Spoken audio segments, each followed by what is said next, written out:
And I think that was the other thing that I liked about the script is that there was a faith element, but it was very nuanced. It wasn't like, oh, I have Jesus, so now everything's okay. And Yeah, I think sometimes films do that, and that's not reality, yeah.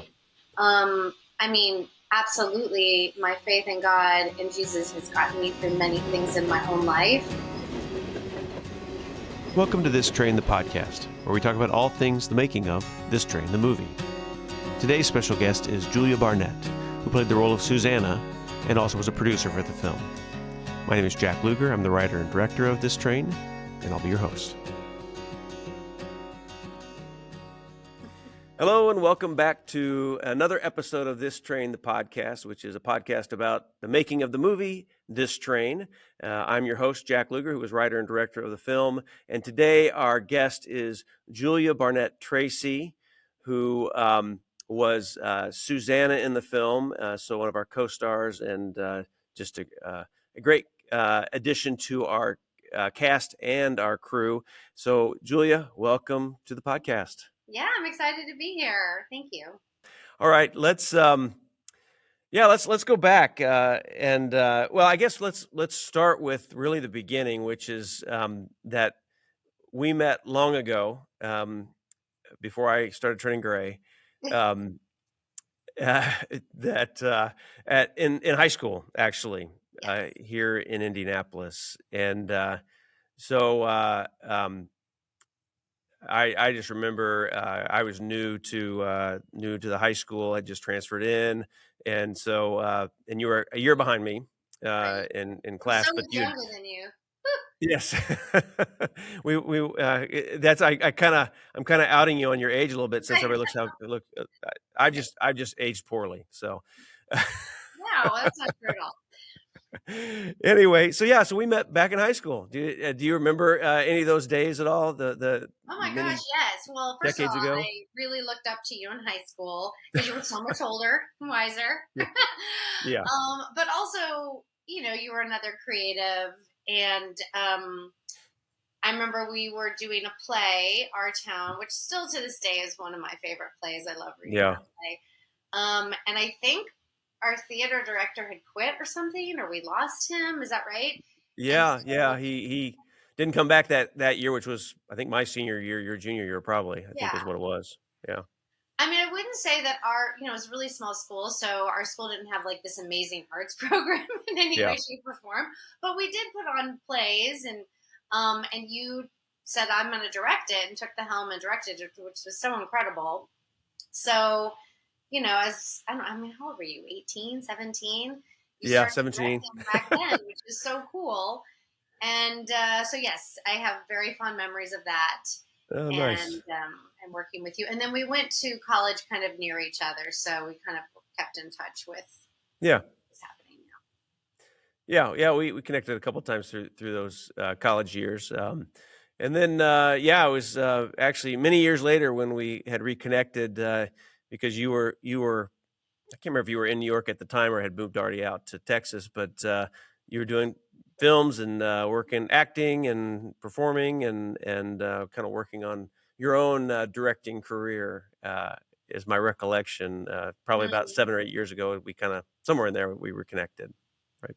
If that sounds Right. familiar. Yes. I am in part of the industry as an actress and worked in New York on television, film, and theater for many years, and then moved to Austin because it's also just an amazing town for creativity, and we have a really great independent community here, independent film community.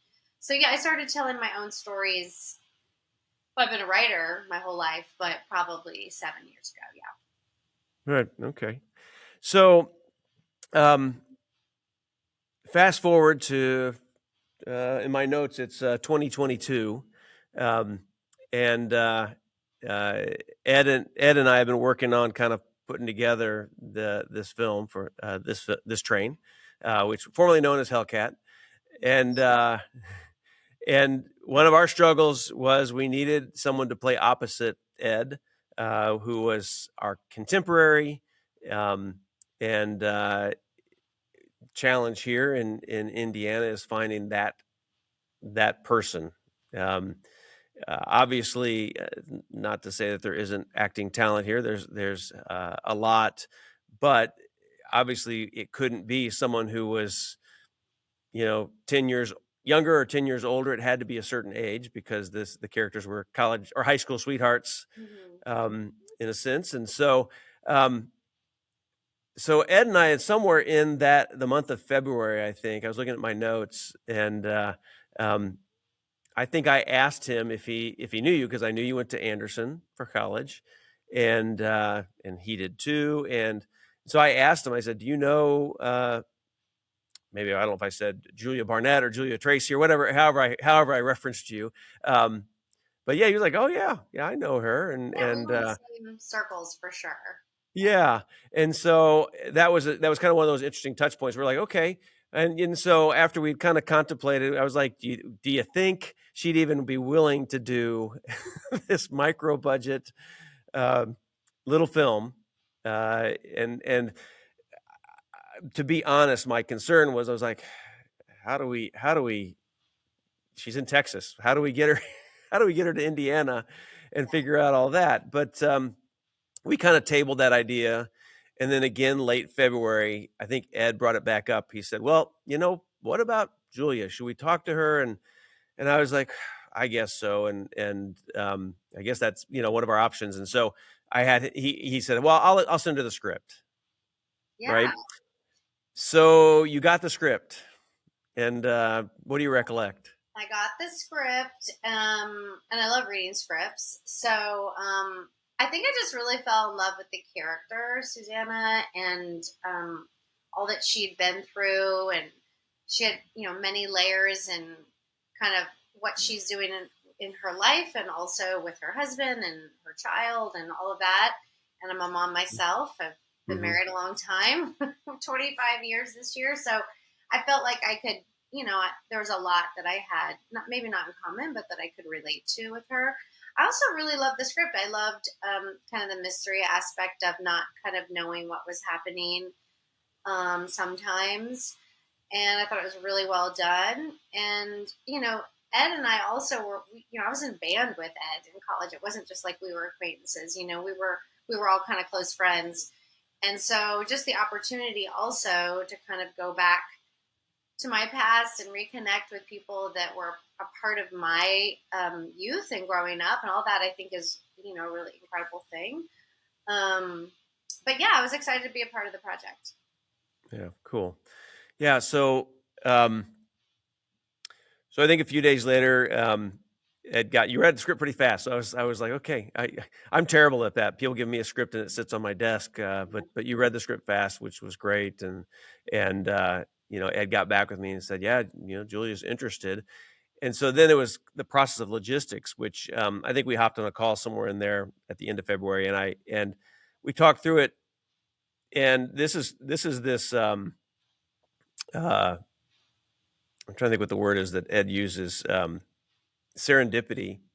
But it was kind of this moment to me. It's a divine opportunity where we had picked the date of July 9th of 2022 to shoot the film, and we had picked that date basically a year beforehand, knowing I would be off my summer from teaching. And at that time, Ed was doing stuff with the high school, and he was teaching in high school, and so he had his summers off, which didn't end up being the case. But we had picked that date, and just by chance, I guess, um, you and your family vacation with your cousin up in Michigan, and your cousin's here, of course. That's here in Indiana. So you come to Indiana and then drive up to Michigan, I think is what you guys do. Every year. Well, not every year, but for the last 5 years, Um, and it just happened that you were coming into town a day or two before July 9th. And then halfway through, while we were in production, you were coming back from Michigan. And it worked out that you yeah. stayed a few more days and shot your part over, I think, 5 days. Which was a huge blessing. Obviously, you foot your bill to come to Indiana, and we put you up here in a place. But yeah, maybe talk about that kind of moment for you. That to me, that was like, this is just a miracle. Yeah, I mean that was very surprising, obviously, because I think because of the budget, flying someone and all that is difficult. But making films is so hard, especially on this independent level. So for me, I feel like anytime we can be a part of that with another filmmaker or another artist, it's just so important to support one another. And that's always kind of been my ethos in all of this. It can't just be about one person. This is a community that makes these films and tells these stories. So yeah, it was amazing that worked out. And I think even we were able to do a quick kind of producer meeting when I was in Indiana and then coming back. So yeah, it worked out really well for the film. I mean, I wish in retrospect that I could have been there for all of the shooting. I think that would have been even better, of course. But we're all at this level just trying to do the best that we can with that. Yeah. Well, we hit on two things here. The first one, that meeting before we started production. So we started on a Friday. That was the 9th, and so I think it was like on the 8th or something. You, me, and Ed met up so that you and Ed could read the part together. I Right. think you guys may have been on the phone or on maybe video chat, kind of talked through some things, but this was the first chance for you two to sit down and go through the parts together and play off each other. Yes. And I know for Ed and myself in that moment, I remember thinking, "Oh, we've got something here. We've got a chemistry. It sounds real." And I was like, "We're making a movie." Yes. Yeah, I think I remember that too. And there were even, I think, a few places where I think you said to me, like, oh, I didn't think about it like that. But, whenever an actor brings in their own experience, it kind of pulls it in a direction that makes it feel alive. Right. Yeah, yeah. So, So I thought that couple hours that we sat down together in a barn was a really an important moment for us. One, to build confidence, and to just feel like we really were doing something, and it was we had potential to make it good. So yeah. that was a great moment, and so that was very nice that we were able to connect before we got in the throes of production, and you went further north for vacation. Yeah, and the second thing was obviously you only got to be there for kind of half of the production, half of the shoot days. Um, but one of the things that I thought when you got there, obviously we were already in a flow in some senses, but you were able to look at some things. I had edited together a scene, and you were able to give feedback on that, which was and I appreciated your honesty as well as wanting to, obviously wanted to make it better, Yeah. and so you gave feedback on how to do that. Do you remember some of that Of feedback? course. Yeah, Yeah, and I think that was one of the things is that yes, I was happy to play Susanna, but I also wanted to, because I like producing, be a part of the producing team as well, which is why, I wish I'd been there through all of filming, but I was able to at least give what advice I thought was necessary with some of those early cuts. And I know that you reshot, sorry, yeah, you reshot a couple scenes, but I think it made the movie definitely better.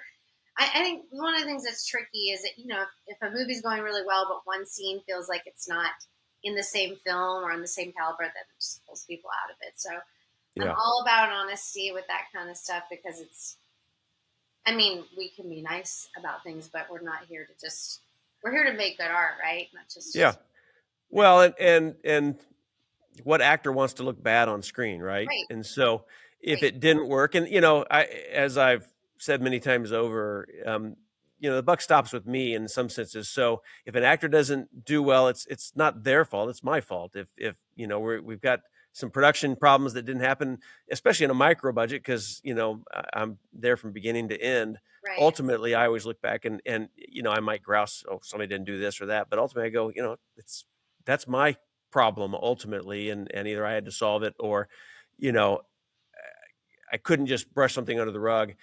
And I think especially early on as a director, during that first week, sometimes it was we just got to stay on schedule, or Totally. and so that's always the pressure, And then I talk about when we had scenes with extras where I just felt this extra pressure because I didn't want them to feel like they were wasting their time. I didn't want them to have to sit around too long. All those things probably because, I've done that. I've been an extra and you're discarded and ignored and then, and yes, there aren't big emotional lines or impact, but I mean, a film is real when you have people in the background that create that reality, and so they're so important. Um, anyway, so that was good to get good, honest feedback on some scenes, especially the barn scene was the one, and we actually went back and reshot it twice because first time we went to reshoot, I didn't tell one of our actors we were doing that scene. Oh, He was there, no. but I hadn't reminded him. So we didn't have the wardrobe. We weren't, it was just like, it was kind of one of those things where, okay, I screwed that up. And then, which is part of the problem when you're in charge of, when you're production managing, I guess, and running the schedule at the same Yeah, time. you're running all the departments. I mean, you were several department heads besides directing, which is crazy, insane. Yeah. And Yeah. it is why you want to always have kind of a designated producer on set Right. that's watching and all of that. Yeah. And Callie, who was our first AD continuity person, was kind of that person for me. But at the end of principal photography, she went home. So she Also, wasn't she there. was wearing 2 or 3 hats herself. Yes. Well, and everybody was. And so that's the beauty of micro budget is that when we get to where we're at, I mean, it's probably not a small miracle. It's a big miracle that you have something cohesive and For a story sure. is still being told. Well, So and you were yeah, also editing, so yeah, sometimes you can have an editor on set sending daily. I mean, you can't if you're directing and you're filming. right. It's impossible. Well, you did. Yeah, yeah. So yeah, typically a motion picture would have the editor while you're shooting, Right. already editing things together, pulling, and because I remember my first film I ever worked on. Um, it was a bit rough. The director had never directed anything. He wasn't really a movie director, but and then there was a day, probably about a weekend, that the editor showed up on set, um, and it was the smoothest day of production, right? And what it was the editor getting there, going, "Hey, you're missing coverage. We need to get this stuff. I need this shot. That's going to help us save things. That kind of information." Yeah. Since the director was pretty green, um, camera operator, DP, they knew what they were doing, but this was a powerful person in the sense that I'm not sure people felt comfortable always correcting that person too. So Mm-hmm. that's the egos that fly around in the filmmaking business. So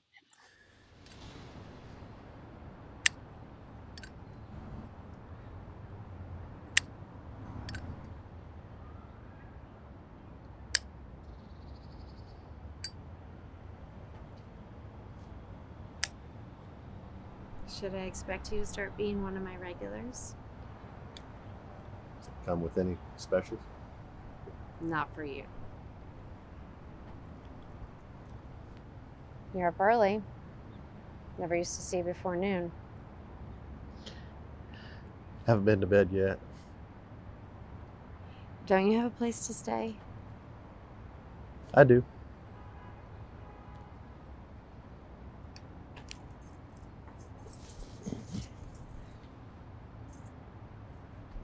you played the character of Susanna. Mm-hmm. And so what about that character, either, I mean, mom, wife kind of character, stands out to you? Yeah, I think how she deals with loss, and how obviously I'm sure she went into a very dark place and will never be the same when you lose. I don't know how much we're supposed to talk about it here if people haven't seen the movie, but if you lose a child, I can't imagine how actually anyone deals with that Mm-hmm. as a mom. And thank God I haven't had to, deal with that in my life at this point, and hopefully won't ever. But Right. I think her resilience to using it to kind of still pursue her dreams, Yeah. and also find room in her heart to forgive her husband even though he couldn't really be there for her the way, she's in some ways the mature person in the movie, right? She's, even though there's still anger and bitterness, she's finding ways to forgive and to start over, which is, Yeah. and it's not like it's an easy fix, like, oh, I forgave someone, or no, it's hard. And so Right. there has to still be that this really sucks. My life sucks, and some moments I'm, I don't feel like I want to be here, but we're still putting one foot in front of the other. And I hope that connects with the audience, in a way that those things are not easy, but possible. Yeah. Yeah. I think the dealing with grief, and again, I'm, obviously blessed too that never experienced that kind of pain. And so that as a writer, you're trying to capture some of those moments, the pain of loss of a son. And yeah, I don't think we're giving away anything, too secretive. These are things that happened towards the beginning. We were clear about, and then the loss of a spouse, in the sense of the abandonment that she experiences in her moment when you need so many people around, right? But that's always the thought I think I have as a father, and is how the loss of a child affects a spousal relationship. Mm-hmm. And so that was what I was trying to explore there, in some senses. But yeah, I mean, Ricky's done the worst of the worst by abandoning everything, and especially the Susanna character, and then to show up after really pretty much the wound is, never healed, but it's pretty close. and then it's more than a bandage, rip it off. It's the wound is opened. And I the beautiful shot, the moment to me, is when he's playing in the club and Susanna walks by outside. And I thought you played it so well, because you could see he's playing, she hears him, all of a sudden it's a flood of oh, good times, right? I mean, oh, listen to that music he's playing. Um, because you wonder, did Susanna ever play a song of his in the 3 years that he was gone, Mm-hmm. right? But that moment where she hears the music and smiles, and then realizes this is the guy that has done the worst of worst things to me, in some senses, and your face changes there, and you walk off. And that's just, to me, one of the really, I enjoyed editing that scene, because I was like, that works. For me, that really worked, and Good. so I thought you captured that too. Oh, thank you.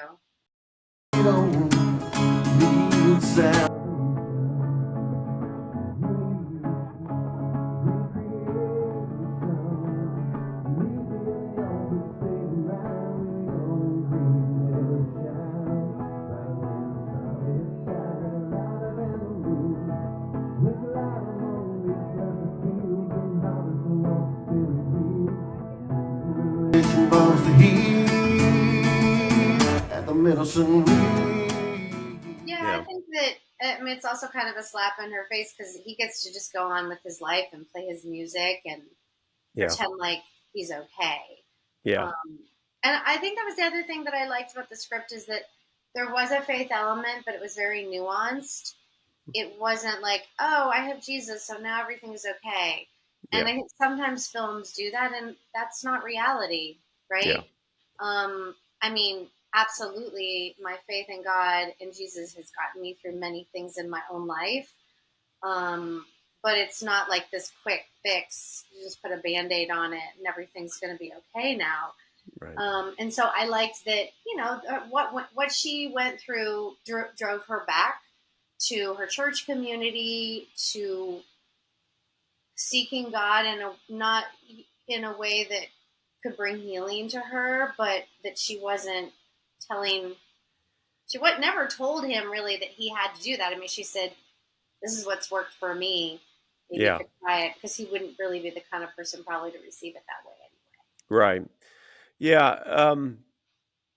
Yeah. As a writer, as a movie goer, as a movie enthusiast, so much of the Christian film market is frustrating to me. and I think it is to a lot of people. I understand there's a niche audience that appreciates those evangelistic films. I think a lot of them are preaching to the choir. I think most people that watch those films are already in the camp of what the film is talking. And I'm not a big fan of films preaching.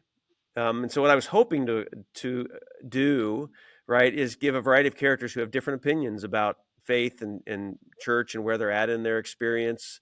So yeah, a film definitely that talks about faith. It is certainly part of my worldview and many people's worldview.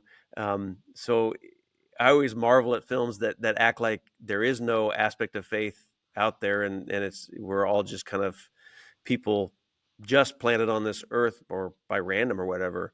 And so I don't think that we escape, religion or aspects of faith. And certainly this was a story about redemption. So, but I also didn't want it just to be nice and tied up bow of okay, now here's the happy ending in a sense. We have I think a happy ending. Spoiler alert. I don't know. But we don't, it's not all tied up in a nice, pretty bow. No. That's No, my hope. because and it's a continual process too of forgiveness. When somebody Yeah. does something like that, it's kind of have to wake up every day and say, I'm still deciding to forgive this person. Yeah. Yeah. And Yeah. I think even people who aren't maybe church-going Christians, I mean, there's lots of people who have faith and their trust in God is what gets them through things. And so in this story, it was, through going to church and her faith. Yeah. And even if you think about like Alcoholics Anonymous and all that, there's acknowledgement, right, to a higher Yeah. power that's helping you get through your. Yeah. All right. So we'll do your favorite and least favorite moments during production. What did you, what was a good moment? And I'm sure as any production, there were some rough moments. What do you remember? I was trying to. Well, my least favorite. I don't know. I think probably lunch was my least favorite. Okay. We tried. I never could get the hot tea, right? Because remember we tried to get hot tea, and I think we went to Get Go, and they didn't have any, and then we were running through Wendy's for people. What and do we have to do to get hot tea? And they they took their sweet tea and put it in the microwave. I think it was pretty nasty. I remember, especially as we were working at a coffee shop. For goodness sake. Yeah. I liked the scenes when we worked in the house, whether it was in the back porch or the front porch. I felt, and that was probably a little bit later in filming, so we felt more like we were in the groove with one another. Yeah. Yeah. Yeah, we had a flow, kind of everybody knowing what they were supposed to be doing for the most part. Of course, our crew kind of shifted a little bit. Some people, could only commit to a certain amount of time, but obviously most of us that were core were there the whole time. I was talking to Callie, my daughter, who was, she was like, yeah, by the end we were kind of starting to get on each other's nerves maybe a little bit. So I maybe I was aloof to some of it, but I thought, there were moments, but I thought overall everybody kind of still got along pretty well. So wait, where did she think we were starting to get on each other's nerves? I just think towards the last couple of days, certain people I think were getting on each other's nerves, or when you're that close. We were together for 15 days, 12 to 15 hours a day. Yeah. So Yeah. it would be not human to have not gotten a little feathers ruffled and so forth. Yes. So. Carol said she saw you at the bridge. Oh, yeah. She said you didn't recognize her. Should I have? She was one of my best friends in high school. We went on double dates together. She looked familiar. Well, she had some work done, fixed her teeth. Horse teeth. Oh, now you remember. Now I feel horrible. For not remembering. No, for the things I used to say about her. Yeah, let's talk about micro budget filmmaking for a brief moment here. Okay. Obviously, this is a super low budget film in the sense that all the actors worked for free, worked for the famous IMDb credit, um, and most of our crew worked for free. Um, and so it was really just this, hey, we're going to make a film. It was kind of the our gang, hey, let's, or maybe it's Mickey Rooney and Judy Garland, let's make a movie kind of thing, Yeah. um, where everybody just pitched in and brought their talents and gifted their time and energy. um, you've had some experience doing that, something like that on your own, probably on a little bit higher scale though, I guess. Well, I've made two features, and Yeah. one was a medium budget, Yeah. decent sized budget, Christmas movie. It's coming out this year. A Christmas in New Hope.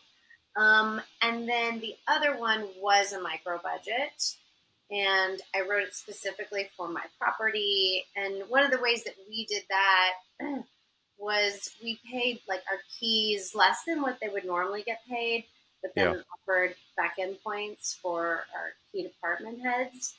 And then we actually found quite a number of people who wanted to PA, and so we just gave them a stipend.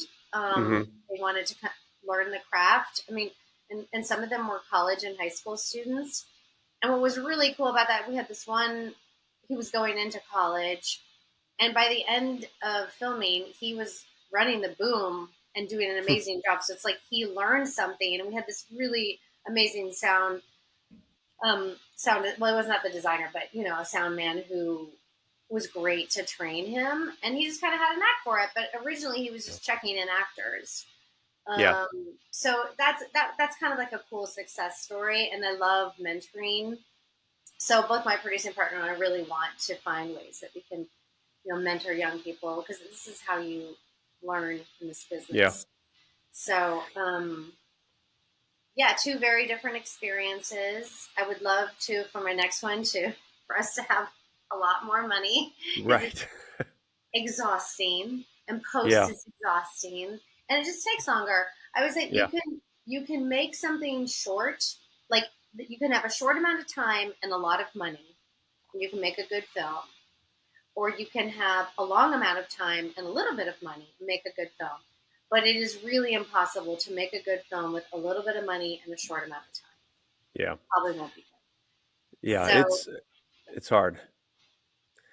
Yeah. Well, that's we certainly want to. So your Christmas in New Hope is your Christmas movie, and that's coming out soon. Is that yes, it'll be out on all the platforms this November. I'll okay? probably post about it, but it'll be on Apple and Amazon and Dish Network and all of that. We're getting the full list.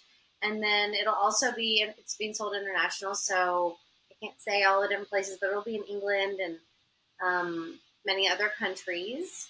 Okay. And then, but I think we're looking at maybe doing a small theatrical run with it. Mhm. So once I know, we can share it with you. Yeah. Cool. And then your more micro budget, super low budget, is a horror film. Is that correct? Yeah, it would be like teen suspense, teen Okay. horror. It's called Texas Cult House. Okay. And we shot it here in Texas with a lot of teen actors and Adrian Palicki and Ryan Cooper, and I wrote and directed it. And I mean, we actually had a blast doing it. Yeah. We had so much fun.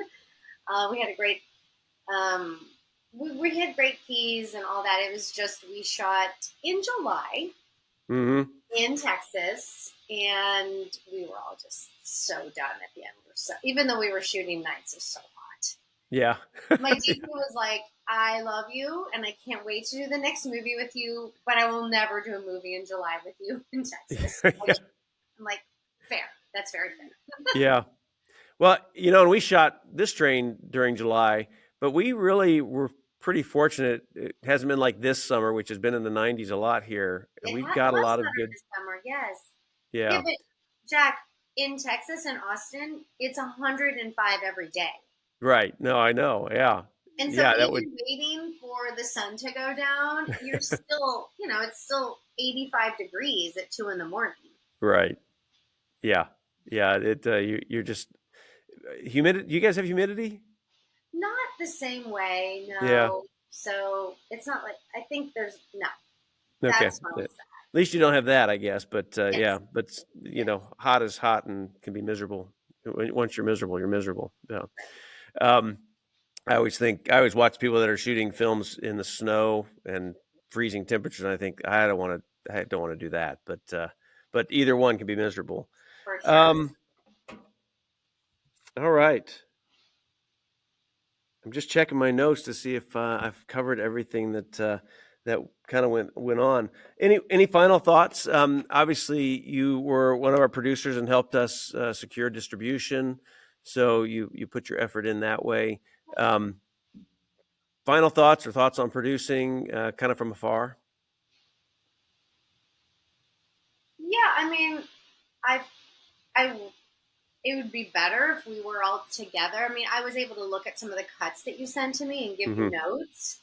I think it's better when you're all together, or you can do a screening and kind of get feedback and then do notes. But I was glad that I was able to participate in at least helping as best I could. Yeah, great. Yeah, well, obviously, we couldn't have done it without you. I appreciate your contribution, sacrifice coming up here and hanging out with us for the week shooting, and it's nice you got to come back up for our world premiere at Heartland. Yes, I know, that was so awesome. Yeah, that was great. Out. I mean, right? It was like we did 3 screenings with Heartland, and the first 2 were completely sold out. The second one was probably 90% or so. It was a good crowd too. So that was a lot of fun to see it on the big screen. Is why we you make a film to share it with others. Obviously, is important too, and so we've been experiencing that, which can't complain. But again, thank you for being a part. Thank you everybody for watching this podcast and joining Julia and myself as we reminisce and kind of think through some of the things that we did to make this happen. Please check out her films as they come out this fall. And Julia, thank you again. Appreciate all your work. Thank you too for including me in your story. Great. All right. Thanks for joining us. Thank you for listening to this episode of This Train, the podcast. Please check out future episodes where I talk to other members of the cast and crew. Until then, take care.